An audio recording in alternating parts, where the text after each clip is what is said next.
본문 말씀 함께 우리 읽을까요? 신약 성경 데살로니가전서 3장입니다.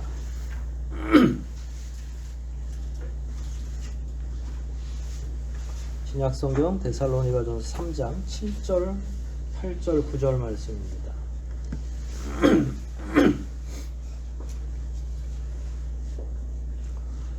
함께 세 구절을 같이 한 목소리로 읽도록 하겠습니다.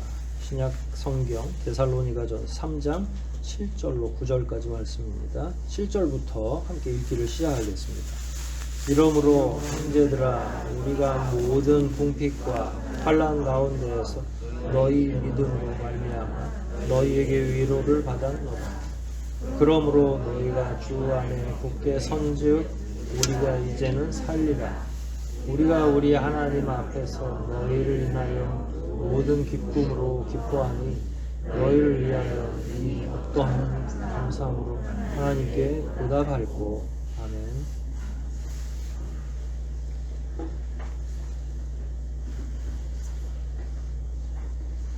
사실 여러분들이나 또 저나 본문을 처음에 읽을 때는 무슨 얘기인지 잘 몰라요.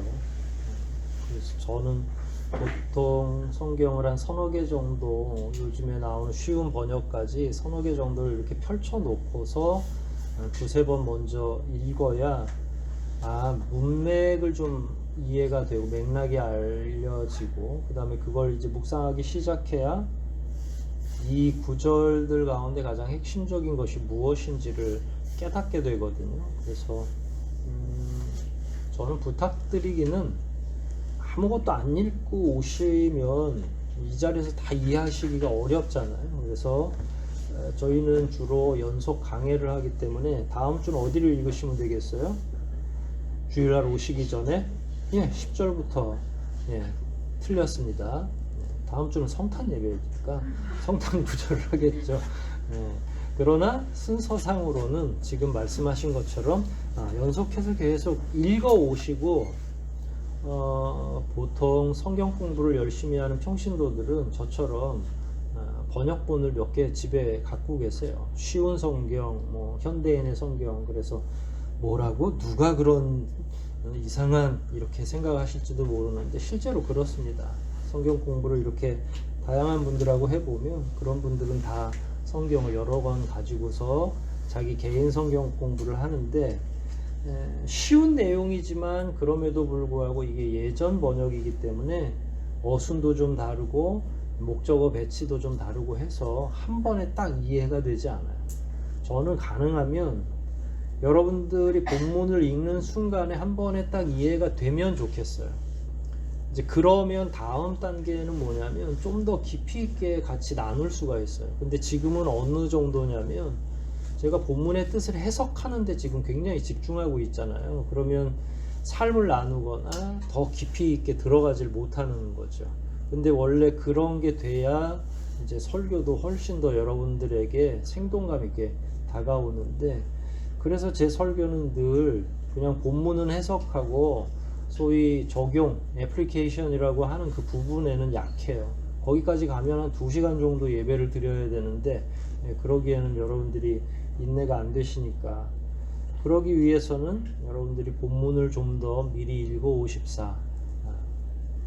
한 서너 번 읽어야 저도 조금 그 어순이 좀 바뀌고 하거든요. 그러니까 여러분이나 저나 수준이 비슷해요. 그래서 많이 읽어 오시고 그 상태에서 설교를 들으면 빨리빨리 이해가 될 것 같아요. 다시 본문 눈으로 읽으시면서 말씀을 들으시면 될 것 같아요. 어떤 내용인 것 같아요? 눈치가 있으시면 제목도 딱 보시고, 그 다음에 그 제목과 합당한 말씀을 이렇게 찾아보면 어순도 좀 다시 도치시켜서 대화를 다시 할 수도 있고 이러겠죠. 어떤 내용인 것 같아요? 네네네. 다 맞아요. 큰 위로와 기쁨. 근데 누가 누구에게? 형제들인데 이 형제들은 어디를 가리키는 거죠? 데살로니가 교회가 기쁨이 되고 위로가 되는데 누구에게요? 바울에게. 그게 오늘 설교 전체 내용이에요. 그러니까 주어와 목적어와 명사 몇 개, 부사구 이런 것만 찾으면 그 본문 해석은 일단 끝나는 거지. 그 얘기를 좀 길게 할 참이에요. 오늘 본문은 어려운 가운데 있는 바울이 힘을 얻는 그 내용을 기록하고 있어요. 근데 그 어려움이 무엇인지도 좀 고민을 같이 해볼 필요가 있고요. 데살로니가 교회가 바울에게 있어서 큰 위로와 기쁨이 된다. 이거 몇 주 전에 들었던 설교 내용하고 조금 비슷하죠. 2장 마지막 부분에 보면 바울이 데살로니가 교회를 향해서 뭐라고 얘기를 했죠? 너희들은 나의 뭐라고요? 네, 면류관이라고 표현을 했었죠. 네. 근데 그 내용하고는 달라요. 그 내용과 다른 점은 마지막 설교 마지막 부분에서 좀 이야기를 할게요. 왜 큰 위로와 기쁨이 됐을까요? 어떤 이유일까요? 그리고 이 말을 어떻게 시작을 했을까요? 사실은 6절 보시면 3장 6절부터 보시면 디모데가 갔다가 와서 소식을 전해줬잖아요. 지금은 디모데가 너희에게로부터 와서 전해줬는데 너희 믿음과 사랑의 기쁜 소식, 이거 좋은 소식을 우리에게 전하고 또 너희가 항상 우리를 잘 생각하여 우리가 너희를 간절히 보고 싶어 하는 것처럼 너희도 우리를 보고 싶어 한다는 소식을 전해 들었다가 끝이에요. 그리고 나서 7절 첫말이 그렇기 때문에 라는 거예요. 그렇기 때문에 우리가 형제들로 인해서 큰 위로와 기쁨을 얻게 되었다라는 거예요. 그러니까 위로와 기쁨의 원인은 뭐예요? 이유는 뭡니까? 6절까지의 보고 내용이죠. 보고 내용이 어떤 거예요? 뭐 똑같이 같은 용어로 쓸 필요는 없지만 대충 그동안 이야기 나눴던 거 수주 동안에 반복해서 이야기 나눴던 내용들이 있는 거죠. 바울은 3주 정도 있다가 도망쳐 나왔는데 거기가 잘 있을까 없을까 고민하고 있었는데 결국은 디모데를 보냈더니 어떻게 있었어요? 잘 있었어요? 잘 못 있었어요? 잘 있었어요.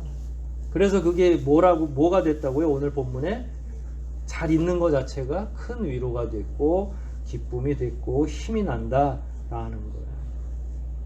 다시 이제 7절만 잘 보시면서 목소리만 들으셔도 돼요. 큰 위로를 받았다. 위로가 크다. 세번역본에는 큰 위로라고 표현이 되어 있어요. 어느 정도 큰 위로인지는 잘 모르겠어요. 근데 큰 위로와 그 위로를 이렇게 얻지 못하게 하는 요소가 7절 안에 같이 포함되어 있거든요. 위로하고는 안 맞는 내용이 뭐예요? 우리 모두가 모든 궁핍과 환난과, 그러니까 이거는 위로하고는 다른 말이죠. 그런데 그 가운데서 너희 믿음으로 말미암아 우리에게 위로를 받았노라 이랬으니까 이 위로의 그야말로 위로의 크기 내지는 어느 정도 위로를 받았냐면 궁핍과 환난을 이길 수 있는 정도의 위로니까, 반대로 그러면 바울이 당하고 있는 궁핍이나 또 환난을 이해하면 그가 얼마나 큰 위로를 받았는지 그 크기와 비례하는 단어들을 쓰도록 되어 있는 거니까. 궁핍이라는 건 우리 표현으로는 그냥 가난하다라고 하는 건데 그냥 단순히 물질적인 가난이 아니라 끊임없이 계속 외부적인 압박과 쫓김으로 인해서 당하게 되는 심리적인 압박들, 이런 것까지를 궁핍으로 또 환난으로 표현한 거죠. 유대인들이 엄청나게 추격하고 있죠. 내부적인 혼란도 있죠. 사실 본문 안에는 바울이 어떤 궁핍, 어떤 환난을 경험하고 있는지는 기록하고 있지 않죠. 그냥 우리는 사도행전을 통해서 그가 쫓겨다니고 있다, 이 정도 이야기를 계속 나눴던 거니까 생명의 위협을 느끼면서 쫓겨다니는 정도, 요 정도인데 데살로니가 전서를 쓰고 나서 한 2년 3년 이내에 기록했던 고린도 후서 11장을 보면 바울이 그동안에 자기가 경험했던 걸 좀 기록해 놓은 내용이 있어요. 한번 이거는 찾아볼게요. 성경 고린도 후서 11장이에요.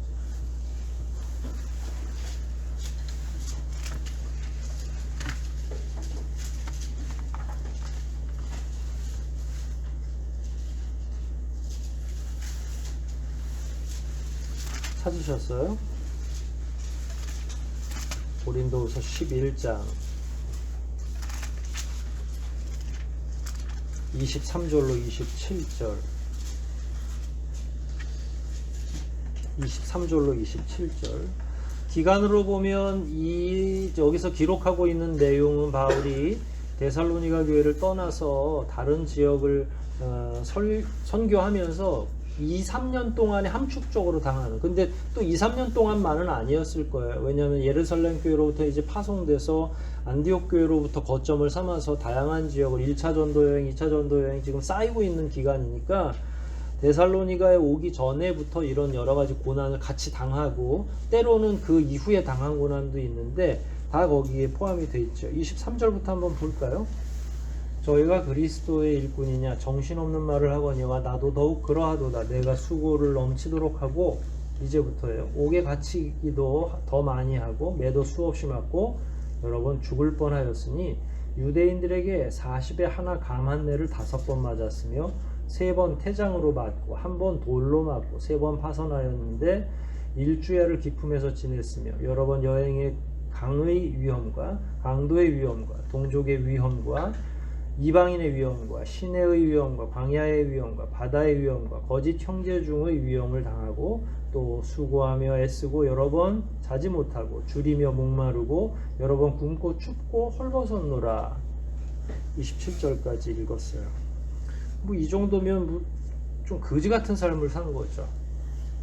오늘날의 선교사들은 그나마 뭐 비행기도 탈 수 있고 자가용을 활용해서 여기저기 다닐 수도 있고 하지만 꼬박이 배 아니면 자기 다리를 이용할 수밖에 없는데, 거기 나온 거 이 정도면 거의 뭐 지금 성한 데가 없을 거겠죠. 40에 하나 감한 매 저는 맞아본 적이 없지만 그 예전에 군대 생활했던 분들은 빠따라고 해가지고 그냥 엉덩이를 맞는데 10대 맞으면 피가 나온대요, 엉덩이에서. 그러니까 39대씩 막 그걸 5번을 맞았다 그러면 이거 뭐 죽기 직전이겠죠. 이거 누가 뭐 살살 봐주면서 때리겠어요. 그리고 나서 뭐 26절 이렇게 보면 거의 거지 같은 삶을 사는 거예요. 오늘날 보면 이제 노숙자들 같은 삶을 사는 거죠. 어디 번듯한 숙소가 있는 것도 아니고. 그러니까 이제 환란이나 바울이 당하고 있는 고통, 그리고 특히 거기 보면 이방인의 위험도 있지만 26절 초반에 동족의 위험, 이게 이제 아까 말씀드렸던 유대인들이 끊임없이 계속 바울을 죽이려고 찾아오는 그런 관계, 과정, 이런 것들을 다 포함하고 있는 거죠. 복음 전파 현장의 상황이 이래요. 이러다가 이제 되게 맞으면 어떻게 되는 거죠? 순교를 하게 되는 거죠. 돌로도 한번 맞았다고 그러는데 돌로 머리 맞으면 어떻게 되겠어요? 죽는 거죠, 사실은. 그러니까 이게 환란이고 이게 궁핍인 거예요. 근데 이제 데살로니가 교회로부터 이제 큰 기쁨을 얻었다고 하니까, 그렇다고 해서 그 기쁨을 얻은 게 자기의 삶을 상쇄시켜 주진 않아요. 그리고 앞으로도 기쁨의 패스 하나를 얻었다고 해서 앞으로의 삶이 또 좋아지거나 완전히 개선되는 건 아니잖아요. 내일은 또 내일의 고통이 있을 거야지. 이제 오늘까지 환란과 풍파 속에 있다가 기쁨을 얻었기 때문에 내일부터는 안 어려운 게 아니라 내일부터 또 여전히 복음을 증거하는 사람의 입장에서는 고통스러운 거죠. 그런데 더 중요한 게 그 다음 구절이에요. 28절, 29절이에요. 이건 여러분들이 천천히 읽으시면 다 뜻이 이해가 될 거예요. 같이 읽을게요. 28절과 29절 속도를 너무 빠르지 않게 시작.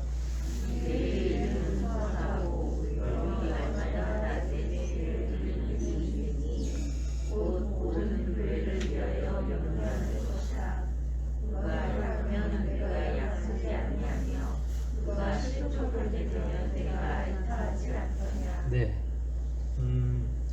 그러니까 지금 바울이 이래서 디모데를 보낸 거였던 거예요.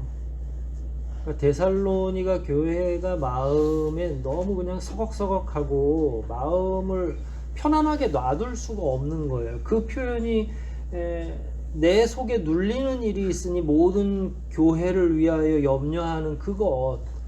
그러니까 바울이 뭐 못 먹고 잘 먹고 이거 푸념을 하는 게 아니라, 그런 건 뭐 당연히 사명자의 또 선교하는 사람들의 그냥 필연적인 일이라면 그런데 그거는 외부로 드러나는 거잖아요. 매 맞으면 상처도 있고. 그런데 그럼에도 불구하고 안 맞아도 자기는 밥 한 번 편안하게 먹지 못하고 있다는 거예요. 왜 그러냐면 이 안에 껄끄러운 교회들의 상황이 여전히 놓여 있기 때문에.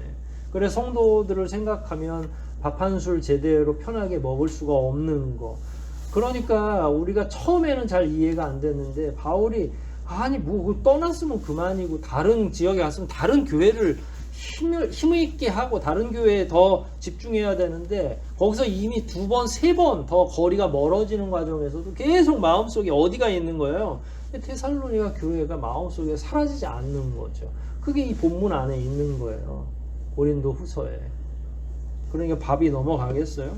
그러니까 안 되겠으니까 저 베레아에 남겨져 있던 디모데와 실라를 불러온 거고, 야, 안 되겠다. 네가 한번 갔다 와야 되겠다. 결국은 이제 보내게 되고 갔다 와서 소식을 전하고 나니까 그때서 이제 밥을 먹을 수 있는 거. 요 정도의 생각을 상상을 해보시면 될 것 같아요. 이런 눌리는 일로 인해서 염려 그리고 고통을 당하는 거죠. 지금은 청년들이 많이 참석해서 정확하게 이해가 되시진 않겠지만 자녀들, 어린 자녀를 키우는 부모들 입장에서는 자녀가 아플 때 어떻습니까? 부모들은 태평할 수 있어요? 아니 요즘 텔레비전에 나오는 그 이상한 부모들 말고요. 여러분들 말이에요. 어떻습니까? 자녀가 아플 땐 밥이 넘어갑니까? 애가 감기 몸살만 알아도 콜록콜록 그 새벽에 기침하면 애기가 기침하면 엄마 아빠가 새벽에 같이 깨죠. 기침 소리에. 그리고 그냥 무의식적으로 애기 이마도 짚어보고 또 보채면 안아서 또 재워야 되고 밥이 넘어가나요? 감기 몸살만 해도 그런데 만약에 자녀가 중병에 걸리면 어떻게 돼요? 심령이 같이 피폐해지는 거죠. 중병이 걸려있는 어린 자녀를 돌보는 부모들의 삶은 완전히 파괴되어져 있어요. 그래서 때로는 호스피스나 도와주는 사람들이 그 환자를 간병하는 것보다 누구를 더 신경을 많이 써줘야 되냐면 환자의 부모나 그 환자를 돌보는 가족을 위해서 더 애써주는 이유가 거기에 있는 거죠. 조금만 늦게 들어와도 염려하죠. 나이가 든다고 자기들은 다 나이 들어서 괜찮다고 생각하지만 부모는 그렇게 생각하지 않아요. 이게 목회자의 필연인 거죠. 사도가 가지고 있는 필연적인 마음이에요. 29절 보면 누가 약하면 나도 약해질 수밖에 없고 누가 실족하면 나도 애탈 수밖에 없다라고 바울이 이야기한 거죠. 교인들 상황에 목회자는 웃어야 되고 울어야 되고, 사실 이 정도면 바울은 자기 한 몸 건사하는 것도 쉽지 않았을 텐데 그 가운데 데살로니가 교회를 생각하고 품고서 산다는 게 너무 고통스러운 거죠. 애가 끊기는 것 같고 고통스러운 것 같죠. 그러다가 이제 디모데가 소식을 전해준 거죠. 데살로니가 교회가 엄청나게 굳세지고 있고 잘 활동하고 그 믿음이 견고해진 거죠. 그러니까 이제 마음이 어떻겠어요?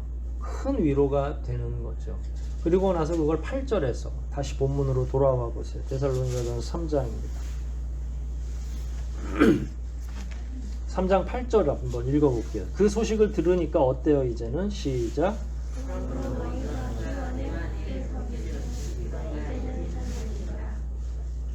쉬운 표현으로 읽어드릴게요. 여러분이 주님 안에서 굳게 서 있으므로 이제는 우리가 살 것 같습니다. 살 것 같다는 건 그 반대 개념이 뭐예요? 그 전까지는 어떤 상태였어요? 숨이 막히는 것 같고 그 고민 때문에 자기가 가장 또 사랑하는 디모데를 보내지 않을 수, 거기 디모데 보내면 잘못하면 디모데도 또 위험에 처해지는 거잖아요. 그럼에도 불구하고 나의 믿음의 자녀들이 잘 있는지를 확인하고 싶었던 그 바울의 심정, 그리고 그 소식을 듣고 나서야 이제 숨통이 트인다 라고 표현을 한 거예요.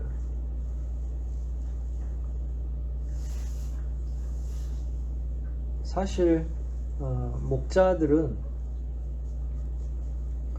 목사들로 얘기하기가 조금 그래요. 그냥 목자라고 할게요. 목자들은 이런 심령, 이런 마음을 깊이 깨달을 때까지 담임 목회를 하지 않아야 된다고 생각해요. 그런 면에서 저는 너무 일찍 시작을 한 것 같고, 뭐 이제야 철이 드는데 조금 있으면 이제 은퇴해야 되니까 다음 목사나 잘 뽑아가지고 우리가 이제 헌신적인 목사님을 초대하는 것밖에는 우리에겐 희망이 없죠. 예전에 우유 선전이었는지 그런 선전이 있어요. 건강하게만 자라다오라고 하는 카피가 있었죠. 저는 교회에서 성도들을 볼 때마다 강건하셨으면 좋겠다.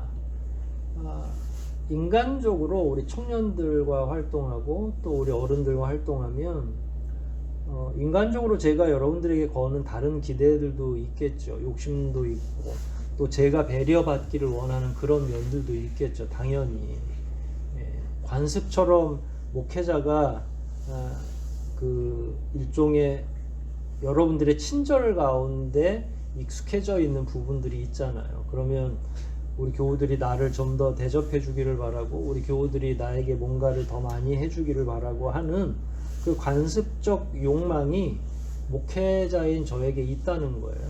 근데 사실 그거보다 더 중요한 게 있어야 된다는 거죠. 그걸 뛰어넘어서 그리고 그런 하찮은 것에 일희일비하는 게 아니라 기본적으로 성도 한 사람 한 사람이 건강하게 잘 살아가는 거, 영적으로 더 깊이 있게 묵상하고 목회자 없이도 개인 경건을 잘 유지하는 것.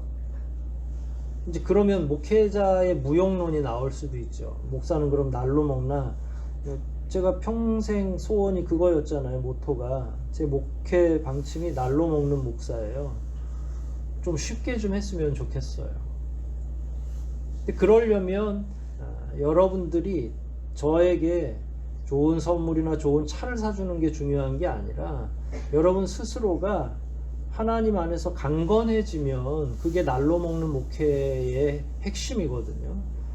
각 사람이 성경 말씀 읽으면서 스스로가 퍼스널 바이블 스터디라고 그래서 개인 성경 공부를 통해서 충분히 은혜 받고 구절구절을 통해서 가정을 살리기 시작을 하면 제가 말했잖아요. 본문만 읽어도 눈물이 나올 수 있는 거.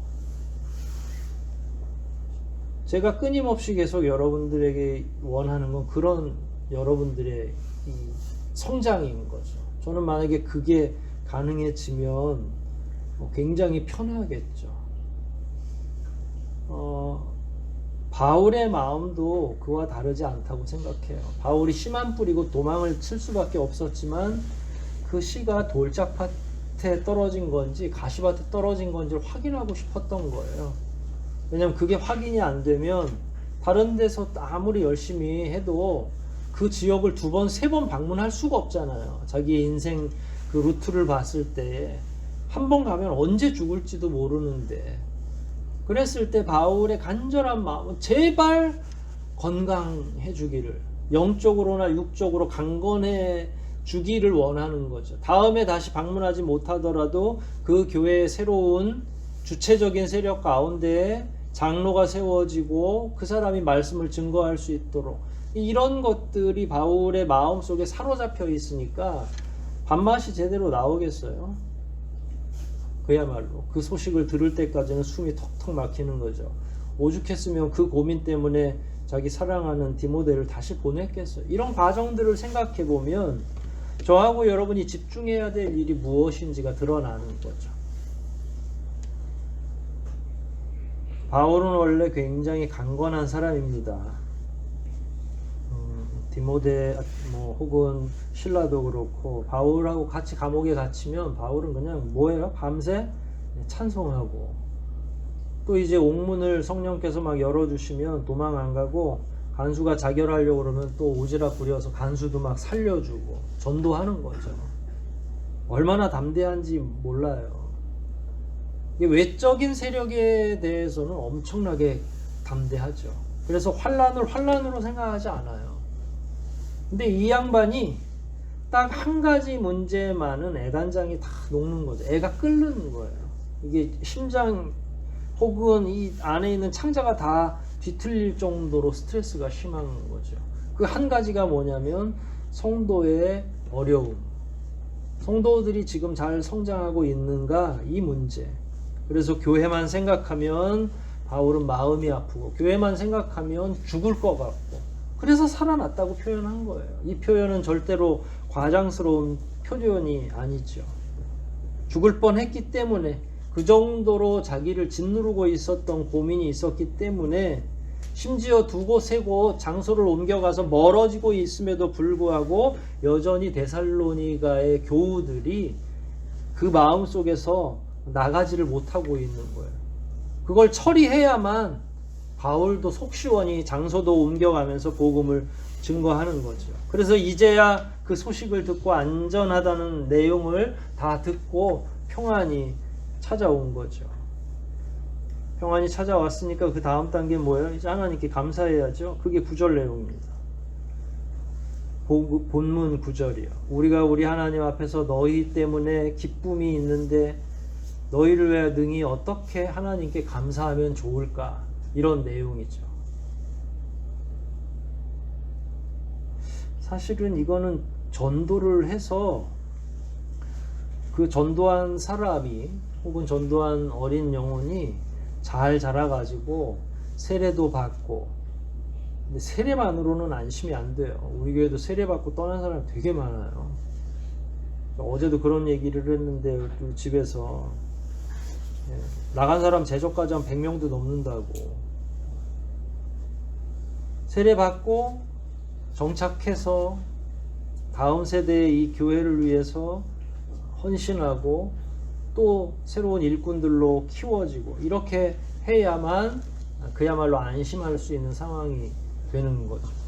바울 같은 경우는 그런 내용들, 그랬을 때 이제 얼마나 그런 광경을 보면서 감사와 기쁨이 넘쳐나겠어요. 그를 사로잡고 있는 고민이 다 해결됐으니까 이제 밥맛도 돌 거고, 하나님께 이제는 감사할 수 있는, 그 전에 기도의 내용은 애가 끊어질 정도로 제발 데살로니가 교회 교우들 가운데 한 사람도 다치지 않게, 그 야손도 잡혀갔다는 소리를 얼핏 들었는데 그도 얼른 풀려나가기를, 그래서 그 교회가 그들로 하여금 스스로가 성장할 수 있는 터전을 마련하기를, 이런 마음의 소원을 여태까지 계속 하나님께 간청했다면 이제는 어떤 기도로 변모할 수 있는 거예요? 하나님께 이제 영광을 돌릴 수 있는 거죠. 감사할 수 있는, 하나님이 돌보셔서 한 교회가 든든하게 서 있는 거예요. 그거는 말씀드린 것처럼 데살로니가 교회 교우들의 실력만 가지고 안 되는 거죠.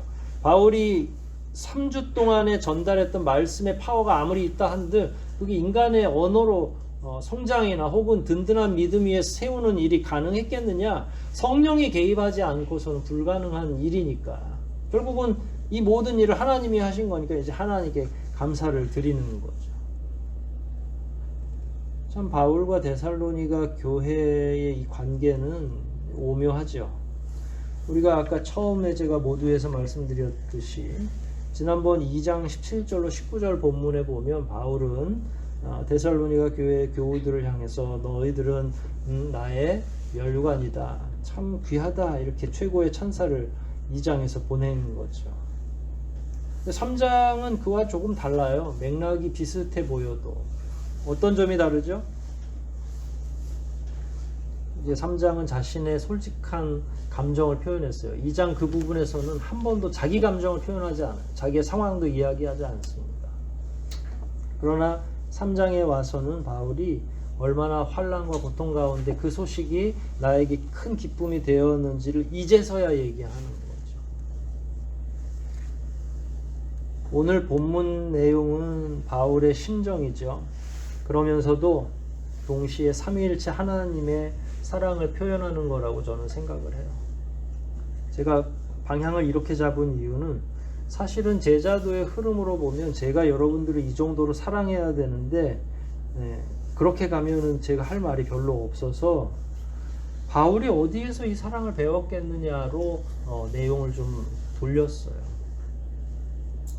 바울은 사실은 제가 이 본문을 묵상하면서 계속 생각했던 건 바울은 결혼하지 않았는데 라는 문제, 이게 다르거든요. 그 문제가 결혼 문제하고 전혀 상관없어 보여도 사실은 제가 인생의 경험들은 대부분 가정에서 자녀를 양육하면서 얻는 경험들인데, 그래서 제가 바울이 교우들을 품는 것도 그렇게 해석을 했던 거예요, 아까. 그런데 바울은 결혼을 했어요, 안 했어요? 결혼하지 않았습니다. 여성도 아니에요. 모성애가 있는 여성도 아니에요. 그럼에도 불구하고 이 성도들을 자기 자녀처럼 아끼고 애간장이 다 끊어질 정도로 정말 기도하고 마음에 품었다. 이게 도대체 이 사람은 결혼 생활도 한 번도 안 했고 누구를 아끼던 사람도 아니었고 그렇게 강직한데 이게 어디서 왔을까라는 거예요. 당연히 하나님으로부터 배운 거죠. 자기 이름을 불러주었던 예수 그리스도로부터 그 사랑을 다 배운 거죠. 성경을 아무리 들여다보고, 더군다나 이교 문화에 익숙한 바울, 왜냐하면 다른 나라에서 태어나고 거기에서 정말로 잘 공부하고 자라났거든요. 이교 문화를 철저히 공부하기도 했고, 유대교뿐만 아니라 다양한 문화, 다양한 철학에 대해서 공부했던 바울이니까 그 어떤 곳에서도 이런 걸 발견하지 못했는데, 예수 그리스도를 만나고 나서 자기 희생을 통해 뭇 영혼을 구원하는 이런 신은 여태까지 내가 본 적이 없다 라고 하는 거예요. 더군다나 구약의 율법 가운데 나오는 하나님은 유대인들조차도 엄하게 생각해요. 굉장히 엄격하신 하나님이라고 생각한단 말이에요. 그런데 그 하나님의 계획의 가장 핵심적인 게 십자가를 통해서 모든 인류를 구원하는 예수 그리스도를 통해서 완전히 찬란하게 꼽힌다는 사실을 바울이 배우고 나서는 구약의 하나님도 다시 느끼게 된 거고 신약의 하나님도. 그런데 이 삼위일체 하나님은 본인에게 있어서는 어버이 하나님 같은 거죠. 모든 걸 다 희생하는. 그걸 이제 예수님도 탕자의 비유나 이런 여러 비유를 통해서 하나님이 얼마나 위대한 사랑을 하고 계신지를 이야기했고, 그 성경을 알고 있는 제자들로서는 당연히 그 모든 것들을 이해할 수 있었겠죠. 그래서 바울은 한 번도 결혼 생활도 해보지 않았지만 그 부모의 마음을 완전하게 이해하고 있는 거죠. 바울은 하나님의 목적이 무엇인지를 알아요. 바울은 진정한 하나님의 목적이 하나님께 제사 드리라고 하는 게 아니라는 사실을 알아요. 한 영혼 한 영혼을 아끼고 있고, 하나님은 우리의 신앙적인 굳건함을 위해서, 신자들의 성장을 위해서 마치 바울이 표현한 것처럼 죽을 것 같은 그 심정을 사실은 하나님이 소유하고 계시는 거죠.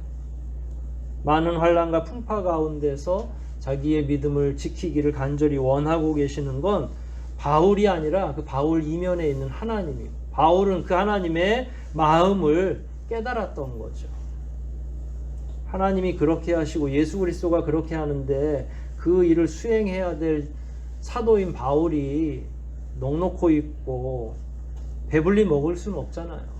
하나님 아버지의 마음을 알고 있는데, 그리고 그 은혜로 자기를 구원했는데 바울이 허송세월 할 수는 없는 거죠. 그런 시각으로 교인들을 보고 그런 시각으로 편지를 쓴 거죠. 근데 그 이면에는 하나님이 계신 거고요.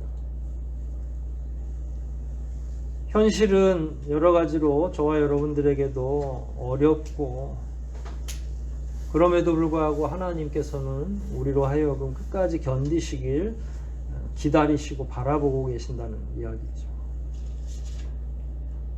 우리 삶이 아무리 고단하고 아무리 버거워도 또 심지어 외로울 것 같아도 하나님께서 묵묵히 우리가 믿음으로 굳세지기를 바라고 계시고 기다리고 계신다는 그 말입니다.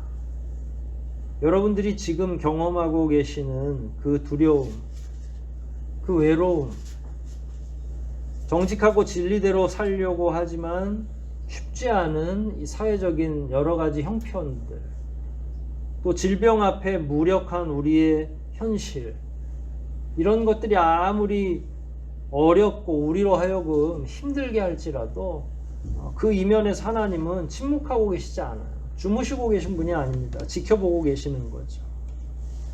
그 하나님은 우리에게서 어떤 소식을 듣고 싶어 하실까요? 바울이 어떤 소식을 듣고 싶어 했을까요? 그걸 생각하시면 돼요. 그건 헌금도 아니고 그 어떤 것도 아니라는 거예요. 우리가 생각하는 그 이상한 그러면서도 또 그게 소중할 거라고 하는 착각, 이런 거 다 말고 정말로 하나님이 우리에게 듣고 싶은 소식, 이 환난과 어려움과 두려운 시대를 살아가는 성도들에게서 나오는 소식, 어떤 소식이 과연 하나님을 기쁘시게 할까요? 별거 없죠. 우리 하나님 아버지께서는 우리가 신앙 안에서 굳세게 서는 걸 원하고 계시죠. 환난 가운데서도 믿음으로 서 있기를 원하고 계십니다. 애매하게 받는 고난 중에서도 여러분들이 의연히 신앙을 지키고 끝까지 견디는 것을 원하고 계시는 거죠. 억울합니까? 마음이 슬픕니까? 고통스럽습니까? 그럼에도 불구하고 우리는 혼자가 아니고 우리 아버지 하나님이 뒤에서 지켜보고 계신다는 이 사실 기억하시고, 우리가 이렇게 의연하게 꿋꿋이 잘 버티는 게 우리 하나님 아버지에게는 가장 큰 위로가 되고 큰 기쁨이 된다는 사실을 기억하시고, 여러분들의 삶의 현장에서 만나는 모든 어려움들을 끝까지 잘 견디시고 끝내 믿음으로 승리하시기를 주의 이름으로 축원드립니다. 우리 말씀들 생각하면서 한번 기도하시겠습니다. 바울이 그렇게도 디모데를 보내서 데살로니가 교회의 형편을 듣고 싶어 했던 까닭이 이제 오늘 본문 안에 다 드러나 있는데, 바울 이면에 또한 하나님이 계십니다. 그리고 그 하나님이 오늘날에 저와 여러분들의 소식을 듣고 싶어 하신다고 저는 생각합니다. 우리 하나님은 품이 넓으시고 우리를 온전히 사랑하시되 독생자 예수 그리스도를 통해서 십자가로 구원하신 그 하나님 아버지 아니십니까? 그 하나님이 지금도 여전히 우리를 지켜보고 계시며 믿음으로 승리하기를 기다리고 계신다는 이 사실 기억하시고, 외로워 마시고 두려워 마시고 더욱더 든든한 믿음 위에 날마다 세워지게 해달라고 이 시간 통성으로 함께 기도하시겠습니다.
하나님 아버지 감사합니다.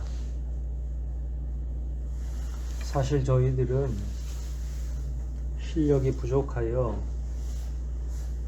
물질로도 또 그 어떤 것으로도 하나님을 기쁘시게 할 자신이 없는데, 말씀을 통해 보니까 우리가 굳센 믿음 가운데 의연하게 살아나가는 것이 하나님 아버지에게는 가장 큰 힘이 되고 위로가 되고 기쁨이 된다는 사실을 깨닫게 되었습니다.